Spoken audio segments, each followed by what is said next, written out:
Aryan foundation पक्षर मागणा चक्षु परीक्षा शिविर सम्बलपुर जिला रेढ़ाखोल आर्यन फाउंडेशन पक्षर रेढ़ाखोल एवं महानदी नेत्र चिकित्सालय पंडापाली वीरमहाराजपुर मिलित आनुकूल्य भीमभोई कल्याण मंडप रेढ़ाखोल ठारे कंप्यूटर द्वारा मागणा चक्षु चिकित्सा शिविर आयोजित हो जाइछि।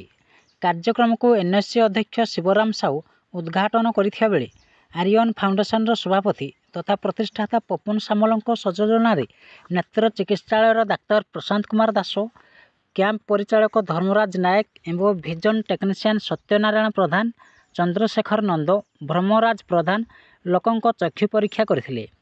स्थानीय अंचल प्राय 71 जन यह शिविर लाभ उठाई। भारप्राप्त डाक्तर किछि जन को चश्मा पिंधिया परामर्श देथिले। यह चश्मा नेत्रालय पक्षर सुलभ मूल्य प्रदान करागला एवं 24 जन को मागणा मोतियाबिंदु अस्त्रोपचार सेमानकु नेत्रालयर निजस्व बस माध्यम पंडापाली वीरमहाराजपुर स्थित नेत्रालय को निया जाइछि। सर आर्यन फाउंडेशन संपादक तन्मय साहू सह संपादक मनोज कुमार साहू सदस्य पुष्पांजलि गगराई दुशासन बेहेरा सोनम स्वाई प्रमुख उपस्थित रही कार्यक्रम सहयोग करथिले।